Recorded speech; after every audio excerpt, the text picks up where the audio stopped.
good morning to you, and welcome to my hater, and welcome to our time, an opportunity to share this Sabbath together, an opportunity to share the Torah together, an opportunity to walk together with the Creator of the universe, with His Messiah, with His Torah, following the paths, the ancient paths of beauty and majesty that lead to shalom, life, and hope for the world. So welcome again. This is our time together on the Sabbath. This is the week we study Parsha number 25.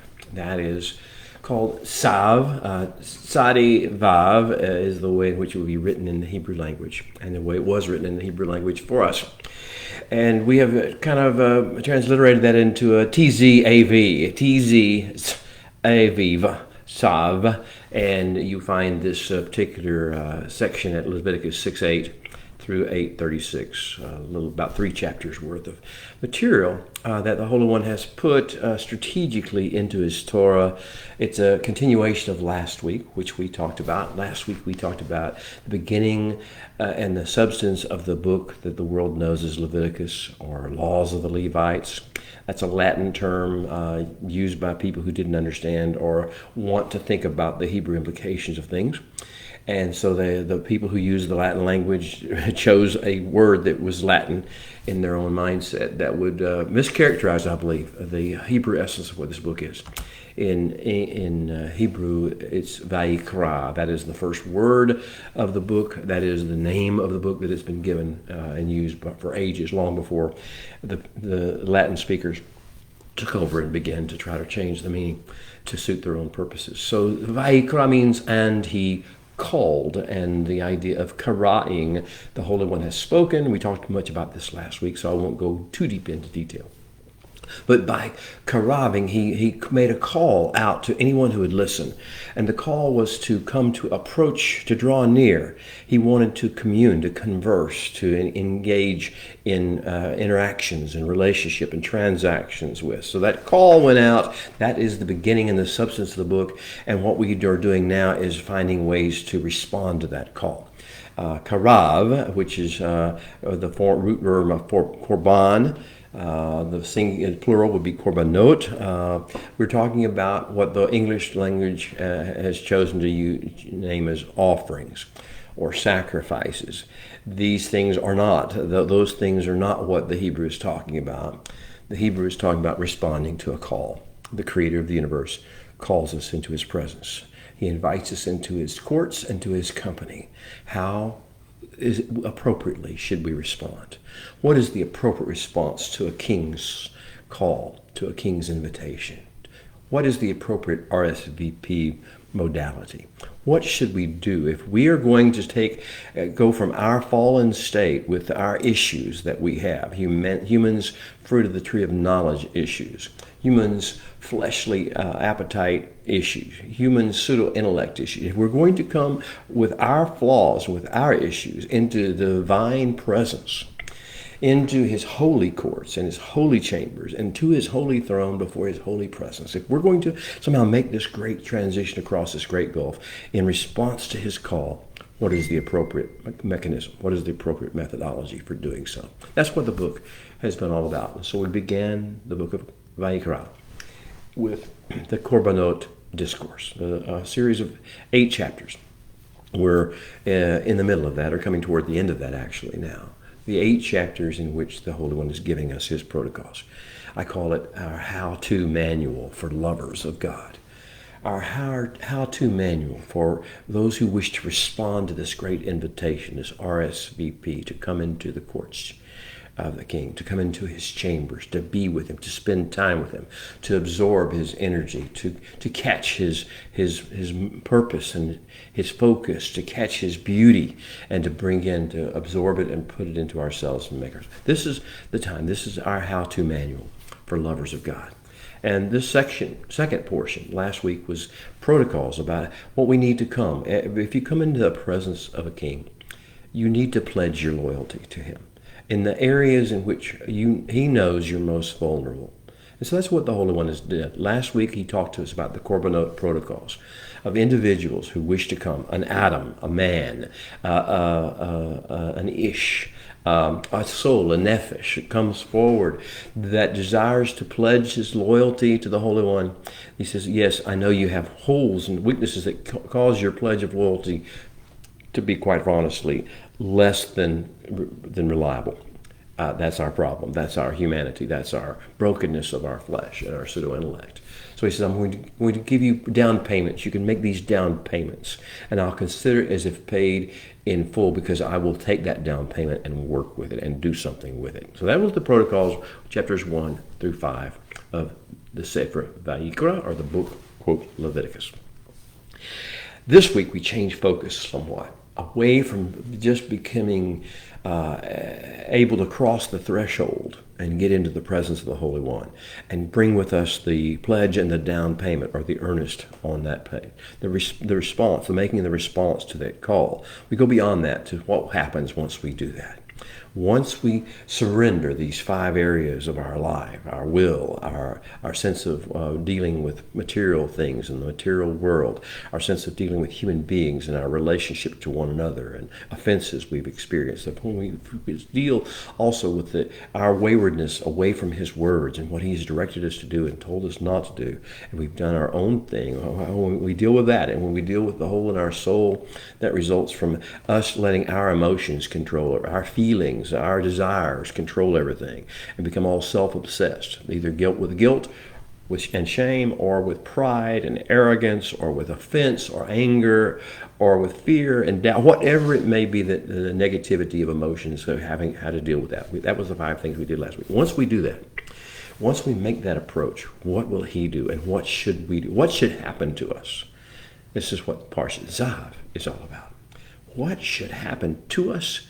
What should happen in us, and what should happen through us by reason of the fact that we have entered into the courts, king's courts, entered into his presence, have met the protocol requirements, have become courtiers, and therefore now have basked in his presence, felt his mercy, his kindness, his wonder, sensed his grandeur and his majesty, and since that his wisdom as far as how to deal with the world. What should happen in us as a result? How should we now behave in light of the fact of what has happened in his chambers, in his courts, in his presence, in us as we were there? And so I call this paying it forward. The subheading of our how-to manual for lovers of God is paying it forward. Now, paying it forward, obviously, is a term that's a phrase that's thrown around a little bit in today's world. It just basically means that rather than focus only on what's in it for us, we try to help other people. We try to see what needs other people may have in advance of them becoming horrendous needs. And we take what we've been given, the mercies, the kindness, the forgiveness, the blessings, the material things that we've been given, and we pay them forward just for someone else. Learning to love, learning to see people through the eyes of the Holy One, through the eyes of redemption, through the eyes of a friend, of a lover, as opposed to a judge. Learning to love, seeing the heart of the Creator for everybody. Every human being we ever encounter was a created being. The Creator touched that life and sees great potential in that life, even though we may not see it, even though it may not even be manifesting in the behavior or the conversation or the vocabulary or the demeanor of the person at the time. The Holy One created the person. Maybe your enemies, maybe those people you're a little afraid of or a little wary of, with maybe good reason. I'm not saying that's nonsense. I'm saying that the idea of coming into the King's presence causes us to rethink, to reconsider potential as opposed to behavior. Possibility in the King's eyes, in service to the King's kingdom, as opposed to judging on the basis of the activities we've seen or the things that we sense that disgust us or offend us in some way. This is what should happen in the King's chambers when we go into the King's chambers. If we've truly been in his presence, if we truly walk through the protocols and let him begin to heal these broken places in us, then we should begin to see and love other people through the eyes and with the heart of the Holy One. And we should learn to become humble servants. Most of us don't want to think about that. We want to rule. We want to control. We want to manipulate. We want to be on top of things. We want to be respected and honored. We want to be the ones at the seat at the head of the table in natural ways. And we want to be seen. I've seen so much about that this week in the news. People want to be seen. They want to be visibility. They want this. Well, the servant, those who've been in the presence of the Holy One, have no real desire to be seen. They have no real desire to be recognized or appreciated or understood. They have a desire to serve. They have a desire to represent the Creator of the universe in beautiful, beautiful ways that bring healing, bring restoration, bring hope into a hopeless world. So we've talked about this is that week. We are joining the following things in progress. The tabernacling initiative is going on. As he promised he would, the Holy One has come to tabernacle among us. That is an amazing thing. It carries great privileges and honors and joys, but it also carries great responsibilities of responding to his call. The tabernacle was built by us, but it's not ours. We don't possess it. We don't control it. We don't run it. Our rules don't matter. Our desires don't matter. It's his house, and he runs it. It's run by his rules. And we are invited to come to that amazing place and be guests and courtiers even in his courts and in his chambers. But we are not. We will never be. We can never be. We must never seek to be in charge. We must never seek to tell other people what to do. This is his court, is his house, run by his rules. We shouldn't charge in like we own the place. We shouldn't roll around with our shoulders out and our chest inflated and our head on a stiff neck, saying, like we own this place and we rule it. No, we don't rush the gate at a place like this, at a holy place. This is holy ground. The tabernacling, the opportunity for us to encounter the Creator of the universe anytime, in response to his invitation, is holy ground. Think of it like the burning bush. You remember that burning bush? Moshe was told, take off your sandals, for the place where you are standing is holy ground. Well, if it's holy ground, we don't just rush the gate. We don't just rush in and do what we want to do. We don't pretend we're in charge. It's his house. It's his place. It's his rules. It's his mission. It's his purposes, not ours. We don't go there just because we can. We go there because he calls us, and he has a commission for us. We are guests in his courts. We're guests in his chambers, and it's run by his way.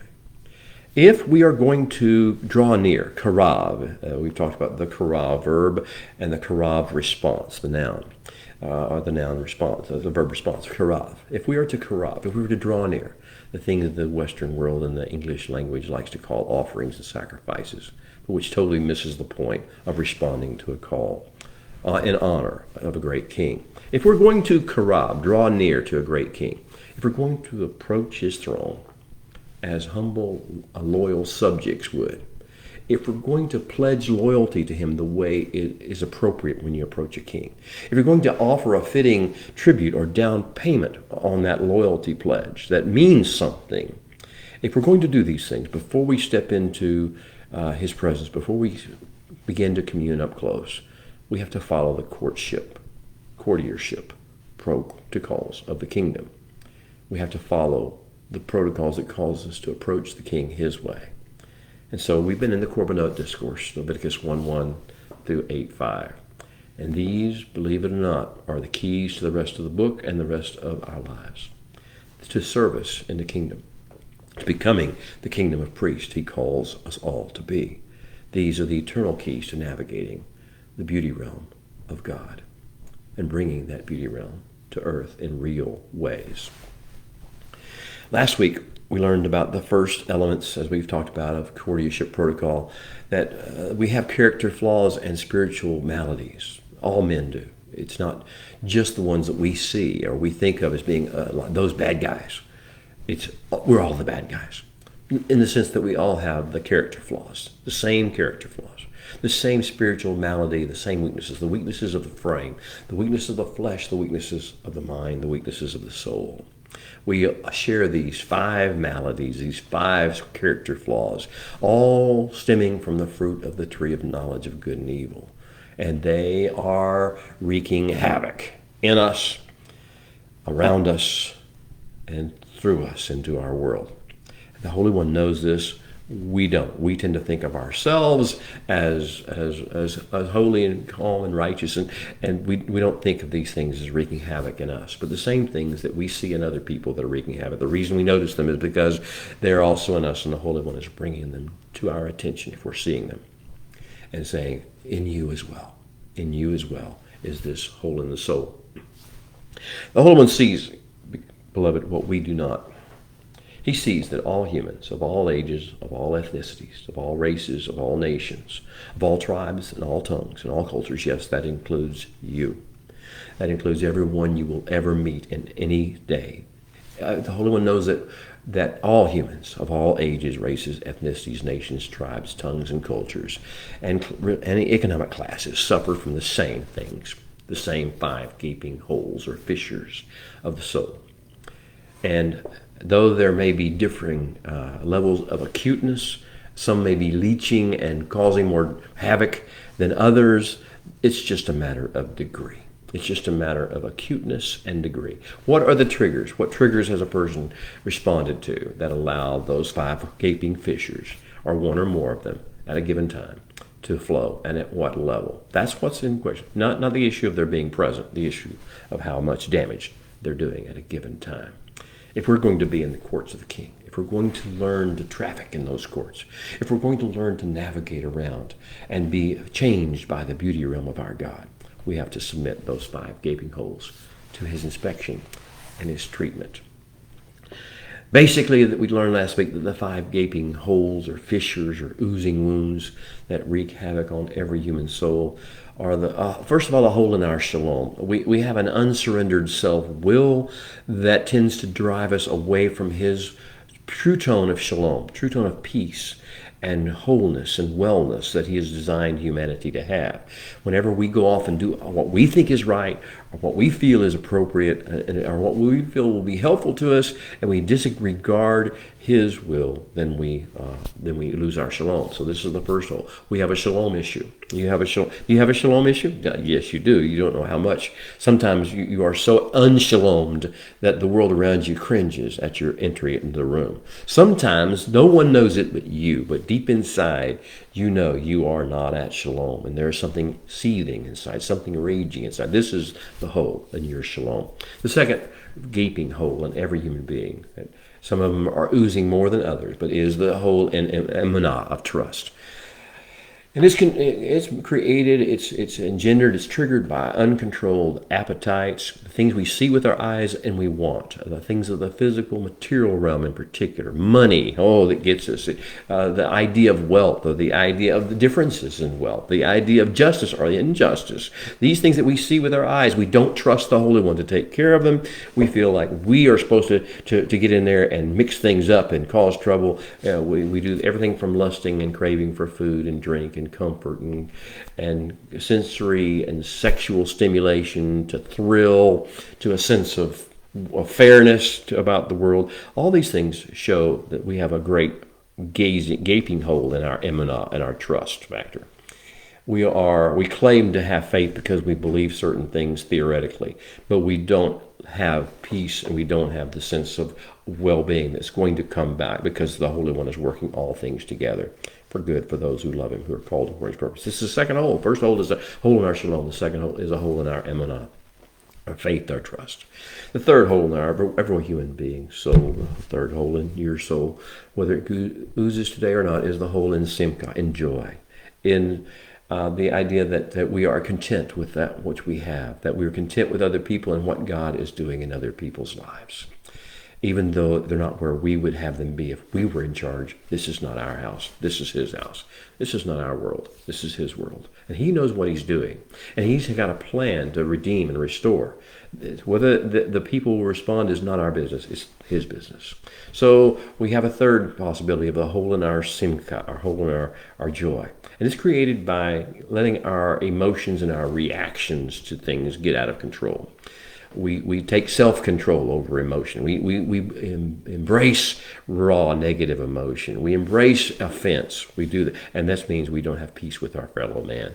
We have toxic fear. We have sadness. We have despair. We have offense. We have outrage. We have envy. We have jealousy. We have offense of all kinds. And so this is the third hole in the soul. From the hole in our shalom, we went to the hole in our emunah, our faith and trust. Then our hole in our joy, our contentment with our fellow man in particular. And with our interactions and our relationships with our fellow man, and whether God's in control or whether we are. And then fourth, we have the hole in our fear of the Holy One, our fear of Yirat Adonai, as it's called in Hebrew, our reverence toward the Creator, our sense of his omniscience and his omnipresence and his power and his goodness. The hole in that is that we just deviate from his Torah. If we trusted him, if we saw him for who he is, if we saw his majesty, and we had reverent fear of him because of who he is, we wouldn't ever deviate from what he said. We wouldn't disregard his instructions for life in the Torah. But we do because we have a hole in our Yirat Adonai. And the fifth hole is the hole in our tikva, our hope, our sense of expectation of good to come about. We get depressed, we get cynical, we get sarcastic, we get all sorts of negativity coming out of us because we are not in his presence, seeing the magic. He does all things well. The hole in our tikva, the hole in our hope, the hole in our sense of expectation of good coming into the future flows from being out of his presence. If you're ever feeling hopeless, if you're ever feeling that you don't sense something good's about to happen, then that means you've been out of his presence, beloved. You've been away from him. You've wandered away, even though you may not have meant to, but you have. And this brings about shame, guilt on one hand, pride and arrogance and offense on the other hand, embarrassment, a desire to hide and cover up, put on a show, put on an illusion of holiness, put on fig leaves, put on, hide behind trees, pretend it's somebody else's fault. This is the hole in your tikvah, caused by confusion in your identity, caused by confusion in your worth, caused by confusion in your purpose on this earth, caused by confusion in your potential and other people's potential, caused by confusion in your mission and your purpose and your destiny. You see where people are right now. They have holes in their soul. They have holes in their shalom. They have holes in their emunah. They have holes in their simcha, their joy. They have holes in their yirat Adonai, and they have holes in their hope. And therefore, they need the Holy One. We need the Holy One. We still need him as much as they do. The Holy One knows that the toxic effects of the fissures that I've just mentioned are ruining our lives, ruining human lives all over the place. They're ruining the content of our conversations and our interactions. They're ruining our relationships. They're ruining our homes and the peace that's supposed to be there and the nurture that's supposed to be in their homes. They're ruining our neighborhoods. They're ruining our marketplace. They're ruining our business transactions. They're ruining everything that we touch. He knows these 5 holes in our soul, these fissures are dangerous. So he knows that they are oozing vile things all over the people, places, and people that we touch. And so the Holy One, believe it or not, has designed a fix, an app for each of these fissures. Welcome to his healing rooms. That's what the book of Vayikra in general is about, the healing rooms. They're full of healing light. As the courts of the tabernacle are. This is the image, this is the picture, this is the parable. In the healing rooms of the Holy One, there is healing light. There is healing color and healing imagery. There's healing sounds emanating. There are healing scents arising and scintillating. There are healing tastes that we enter into and absorb and imbibe. And there is healing touch all around. This is the place of the healing. This is the way the Holy One desires. So he's given us 5 approach protocols. Part 1 of the Korbanot Discourse, he gave us the Olah for our will issues, our shalom issues. He gave us the Mincha protocol to follow.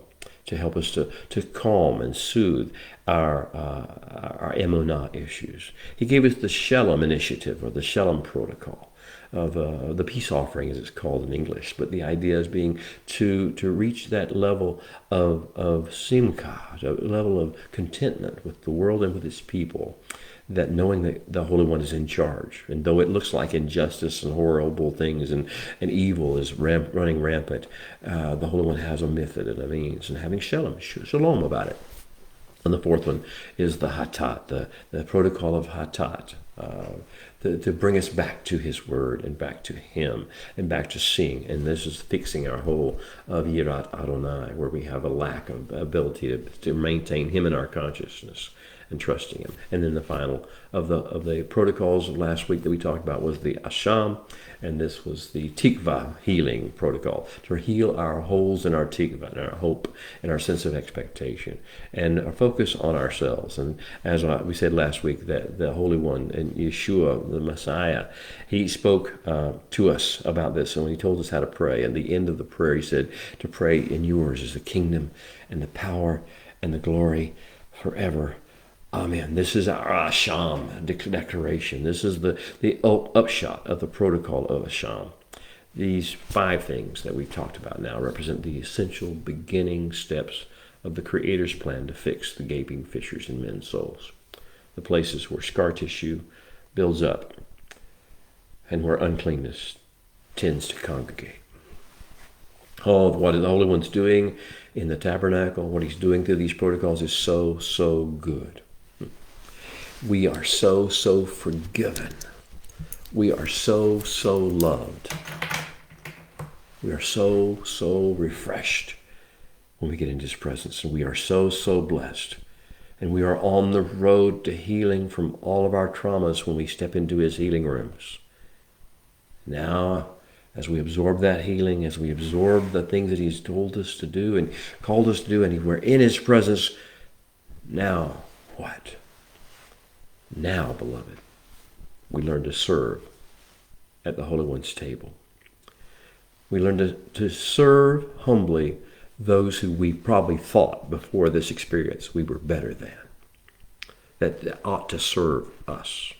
We learn to serve in a beautiful, kind, meek, and humble manner, in order that others may experience the same great love, the same great joy, the same great shalom that we have experienced, that we have been gifted with the opportunity to experience by the invitation of the Holy One and by our responding in accordance with His protocols. You see, we are not just called into His chambers to be healed personally. We are called into His chambers to become transformed into healers, to be transformed into healers. And so, when you ask, now what? After we learned about the 5 protocols and the 5 ways of the fixing, or at least poulticizing the 5 holes in our souls, well, what we learn next is the patterns and protocols of selfless service, selfless avodah. And so now, dear ones, open your hearts in the deepest way. Listen to the words of Shlomo, of Solomon, Proverbs 8. Be of an understanding heart. Shema now. For I will speak of excellent things, and from the opening of my lips will come straight talk. True tone, it might be said. Pure love, pure light, it might be said. Perfect love, it might be said. So listen, beloved. Be of an understanding heart. Shema, for I will speak of excellent things, and from the opening of my lips will come straight talk. Are you ready? Are you ready to explore the next level of what the great nation, blessing to all families on the earth, kingdom of priests, Am Segula calling truly entails? The deeper things? I call this part radical willingness of the heart. One episode of extravagant giving matures into a lifetime of joyful, faithful, gracious service. If mankind as a species is yet to be redeemed, and it is. And if creation as an ecosystem is to be restored to its Edenic beauty and fruitfulness and shalom, for Messiah to reign over it, and it is. Well, beloved, there is a lot of work that needs to be done, and it can't be done by self-righteous lone rangers out trying to tilt with windmills of social justice. It must be done by humble servants committed to bring forth the beauty of the King in real ways. So the harvest is plenteous, dear one. The laborers are few. Are you one? Humble, joyful, thankful, patient, faithful, willing-hearted servants, arise. It's your hour.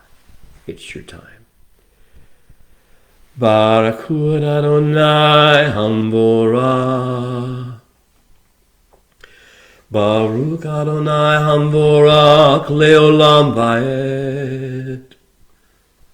Baruch Ata Adonai Eloheinu Melech HaOlam Asher Bachar Banu Mikol Ha'amin V'natan Lanu Et Torato.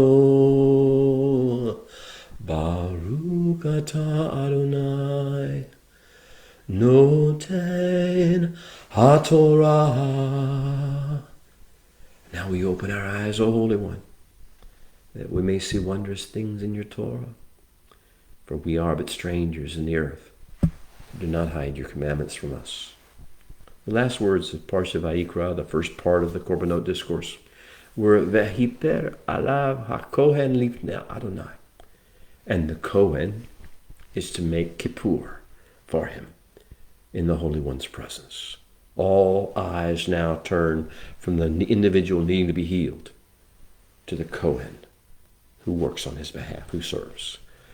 V'kiper alav hakohen lifnei Adonai, and the Kohen is to make kippur, covering for him in the Holy One's presence. V'nishlach lo, and he will be forgiven. Al achat michol asher ya'aseh le'ashma va, for everything that he has done that brings guilt into play.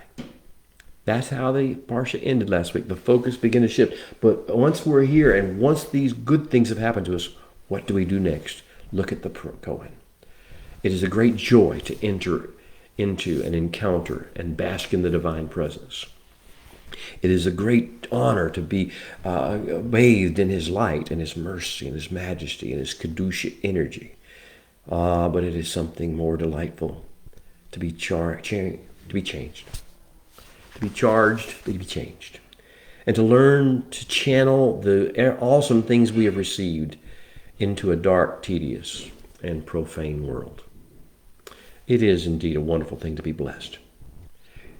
But it is something altogether more desirable to become a blessing. The blessing to all families of the earth that we're called to be. It is a glorious thing, a thing worthy of discussion and consideration and honor to be healed.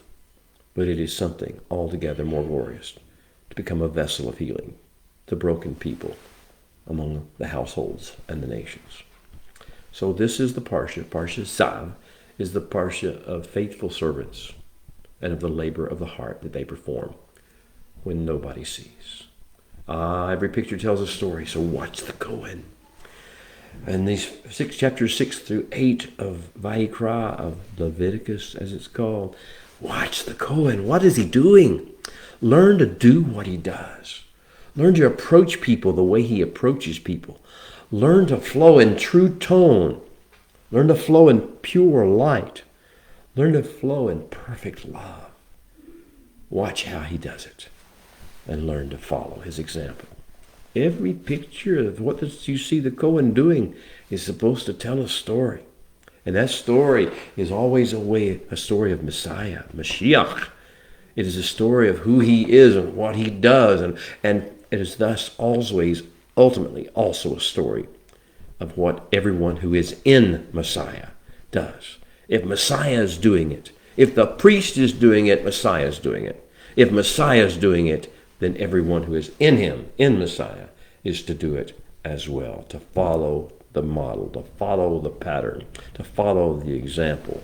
And that does not diminish what he does in the least. In fact, it magnifies it, reproduces it for the world. The words that begin our parsha this week are as follows. I'll read in Hebrew and follow along with an English translation that I've designed.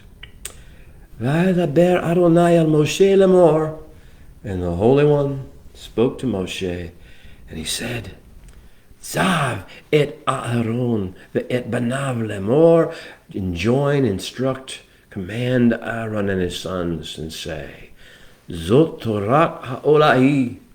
These are the protocols for making an Olah ascension, to fixing the gaping wound in the Shalom. Ha'olah al mochadeh al nitzbach, and Olah is to remain on the altar's hearth. Kol halela al haboker, kol halela al haboker, all the night, continuing unto the morning. Ve'esh hamizbeach takad vo. See that the altar's fires never stop burning. Ve'lavash HaKohen, let me get my glasses. Ve'lavash HaKohen midovad u'miknesevad. The priest is then to put on his linen vestments. See what the priest is doing, including his linen undergarments all the way to the bottoms. Yilbash al besero veherim et hadeshen asher. He is to remove the ashes from the flesh that was consumed. Tokal ha'esh et ha'olah al hamizbeach, consumed from the fire upon the olah that was on the altar. Vesamo etzel hamizbeach, and he is to place them near the altar, beside the altar. Ufashat e bagadav velavash begadim acharim, and then he is to take off his garments, and he is to put on other clothes.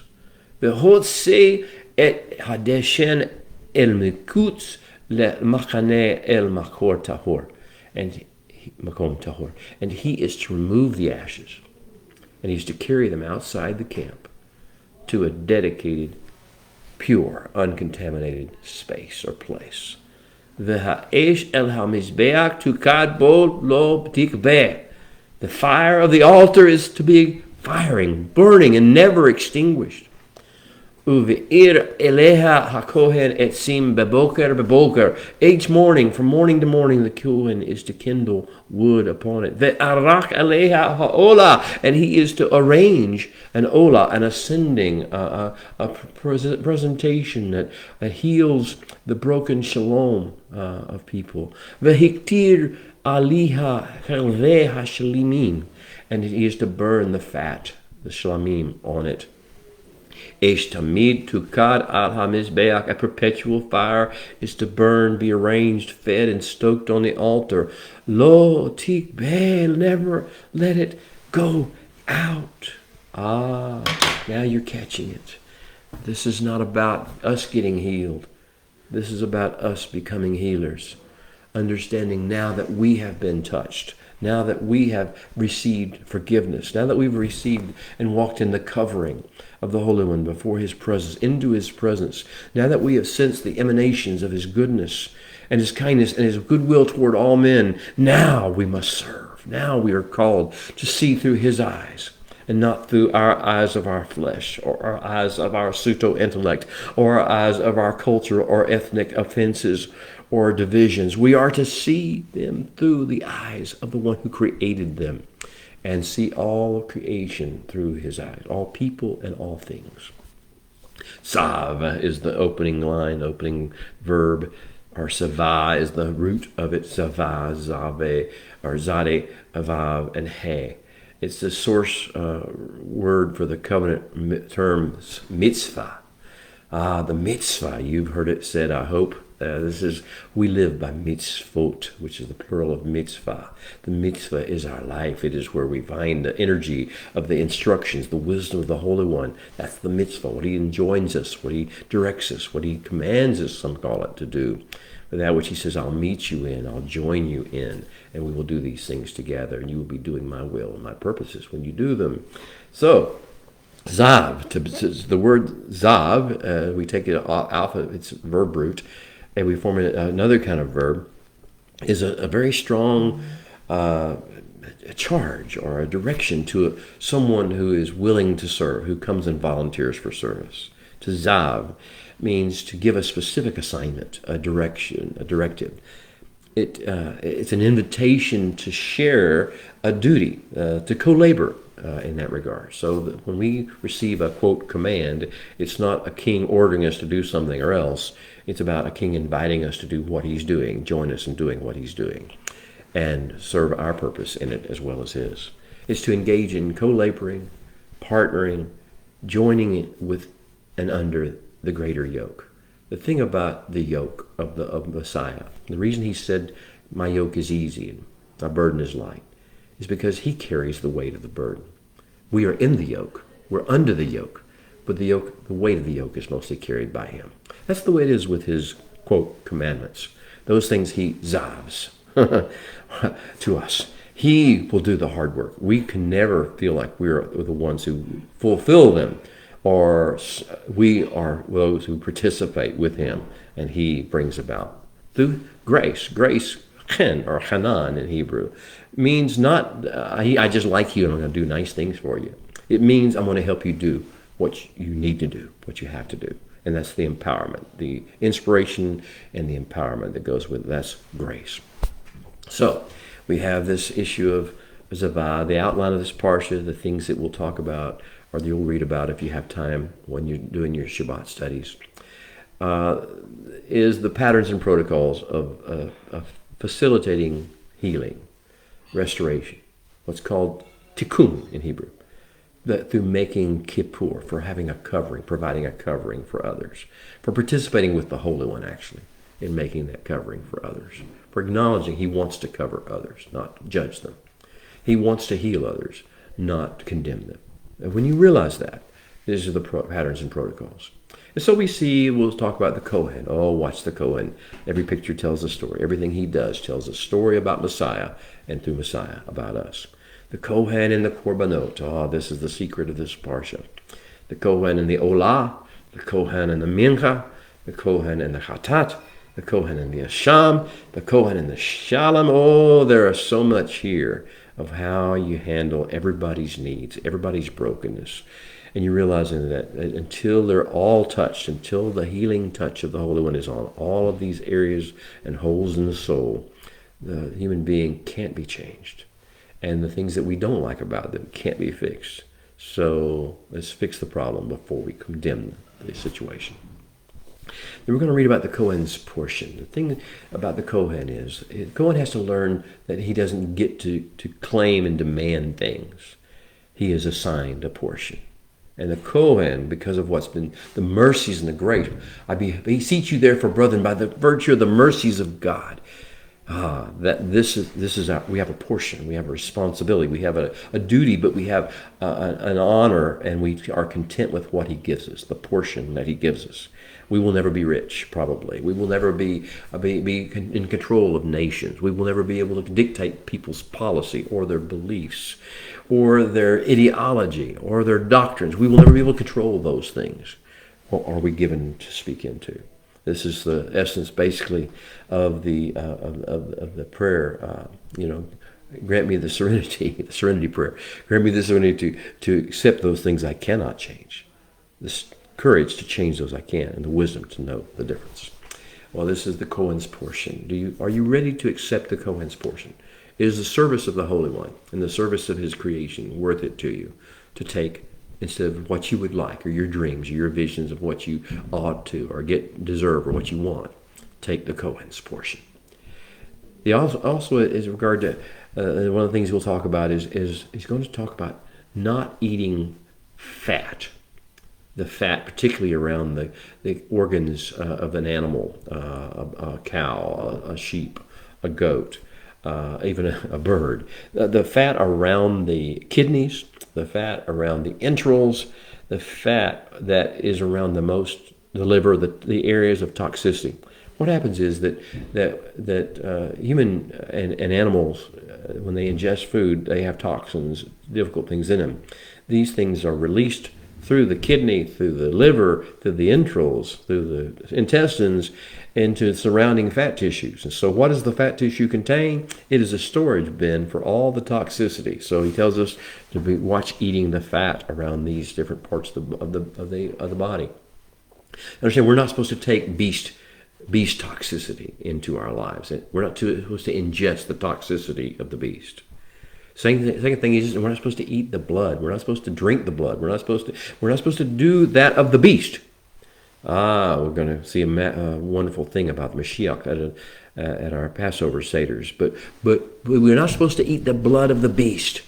The blood, because the blood is the life force. We're not supposed to take on the life force of any beast, of any creature, of any animal. We're not supposed to take on the life force of the pig. We're not supposed to be like that. We're not supposed to take on the life force of the wolf. We're not supposed to be like that. We're not supposed to take on the life force of any of the creatures of the wild. Because you see, that's not who we are. Okay, so we're going to learn about toxicity-infused fat and beast blood, and how we learn not to consume them, not to make them part of us.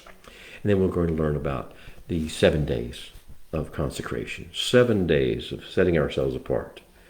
Now, the thing about this is it corresponds every year with the beginning of the 7 days of unleavened bread, the 7 days of matzah. It's not just a festival we celebrate or have a party. These are our 7 days every year of priestly consecration. The thing about matzah is a very fascinating thing. Unleavened bread is only mentioned in 3 contexts in all of Torah. The first context is interesting. It is in Sodom, in the city of Sodom in the plains, back in the days of Abraham and Lot. And Lot and his family are living in Sodom. And the Holy One comes with his angels, and they visit Abraham on their way to visit Sodom in chapter 18 of Genesis. And when they come to Sodom, they're greeted in the gate by Lot, and Lot invites them to come, insists that they come, the angels, that is, come to his home. Angelic visitation is going to be the context. The angelic visitation, what Lot prepares to serve them is this, unleavened bread.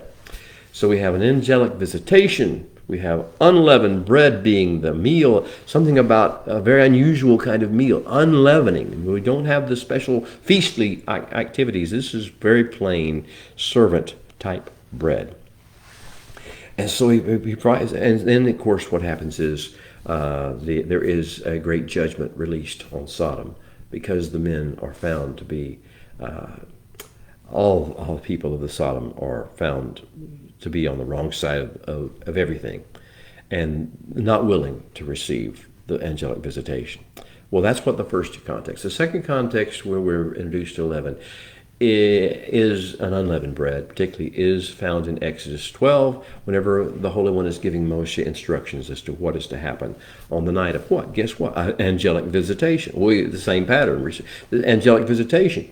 And a bunch of servants are to gather, and they're to eat, first time it's ever mentioned, other than in this Lot situation in Sodom, eat unleavened bread, because we have an angelic visitation, and because we're humble servants, and because a great judgment is about to take place. All the same themes flow through. So you have the 3 things. You have angelic visitation. You have humble servants submitting to the will of God. You have the judgment coming upon earth. Well, if you understand what the third context then will be, is that each of us on the 7 days of unleavened bread, our 7 days of priestly consecration, we're coming expecting an angelic visitation. We're coming expecting that we will, in fact, have our meal with angels and with the courts of heaven. And that we are coming humbly, not in arrogance, not crying out for judgment, not to having fire rain down from heaven, but knowing that those who will not receive this instruction, not receive this way, this pathway, will fall under the condemnation, the judgment of God. Not because he hates them, because they will not come. because they are too toxic to allow to continue to exist upon the world. Well, it's our time. It's almost time for the Feast of Unleavened Bread. That will begin. I know your calendars may differ. People have different ideas about different things. I wish we didn't, and one day we will not. We will all comply with the Messianic decree whenever he sets this up on earth. But for right now, we have different calendars. But for most people, follow the traditional calendar at least, Wednesday night, sundown, begins the 7 days of unleavened bread. The 7 days of priestly consecration. May it be for you, dear one, a time when you observe what the priest is doing, what the priest of heaven is doing. He's ever interceding. The fire never goes out. We learn what to keep and what to throw away. What is fresh in the kingdom and what is stale. What is yesterday's business and what is today's service. May you walk in his holiness. May you become humble servants, seeing things through his eyes, accepting his lot. May you find shalom. May you find emunah. May you find simcha of joy. May you find yom Adonai, yirat Adonai, fear of the Holy One, reverence of his name. And may you find tikva. May you find your hope and bring it to all the world. Shabbat shalom, everyone. We'll see you next week.